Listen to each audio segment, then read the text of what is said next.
এই দেখেন সেই প্যারা মাখানো, এই প্যারানো মাখা আমি সারা বাংলাদেশ চ্যালেঞ্জ করে বিক্রয় করি, কেমন করে বানাই এবং দেখেন শেখেন।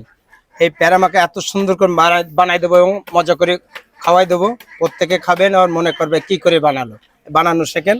আর দেখেন প্যারা মাখা বানাচ্ছি, খেয়াল করেন।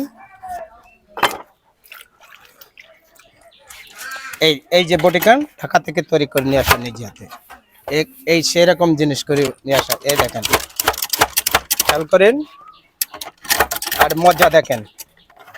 এই যে প্যারা মাখানো, সেই দেশি প্যারা বলে সেই প্যারা, সেই স্বাদ। দেখেন এইবারটা দেখেন মশলা দেখেন, এই মশলা যে কোনো লোকের কাছে 7-8 রকমের মশলা দিয়ে তৈরি করে, একসঙ্গে 7-8 রকমের মশলা দেওয়া এর ভিতরে, বুঝলেন? খাবে তা মন ভরে যাবে, খাবে আর কি করে বানাইলো।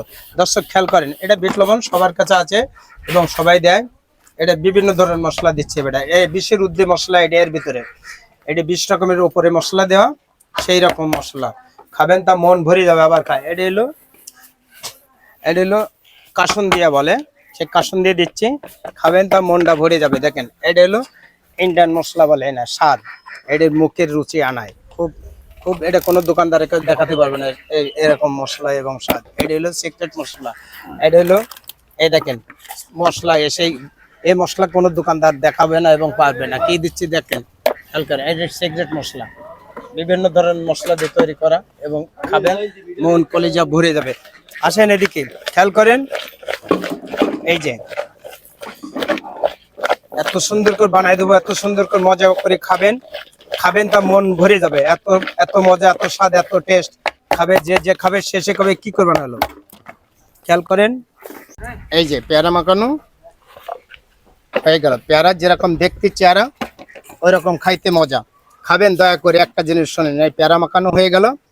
এবার এই পেয়ারা মাখানো যে গালে দেবে, বাই চান্স যদি হাতে লাগান, আপনার হাতে লাগান 7-8 বার হাত চাটা লাগবে এবং বলবে, চাটার পরে বলবে স্বাদ, প্রকৃত স্বাদ। আর স্বাদ না হলে আমার এই পেয়ারা দাম দেবেন না, আর ভালো লাগবে না, 500 টাকা পাবেন। বলবেন ভালো লাগে না, 500 টাকা দেবো। আচ্ছা, কত টাকা করে বিক্রি করতেছেন? এই ধরেন এইগুলো মাত্র 30 টাকা, মাত্র 30 টাকা? মাত্র 30 টাকা। সেই মজা, এত মজা, এত স্বাদ, এত টেস্ট। খাবেন, কলিজা না ভরলে আমার টাকা দেবেন না। বলবেন যে আমার কলিজা ভরে নি বা ভালো লাগেনি, একজনও টাকা দেবেন না। আচ্ছা, আপনার এখানকার ঠিকানাটা একটু বলে দিন। এখানে ঠিকানা হচ্ছে, আমি কেশবপুর পাইলট স্কুলের দোকানদার, সাত্তার কাকু, সাত্তার ভাই বলেন। আর কেশবপুর মার্গোডাঙ্গা থান আছে, দোকান দিচ্ছি এখানে হচ্ছে সোমবার, এই বৃহস্পতি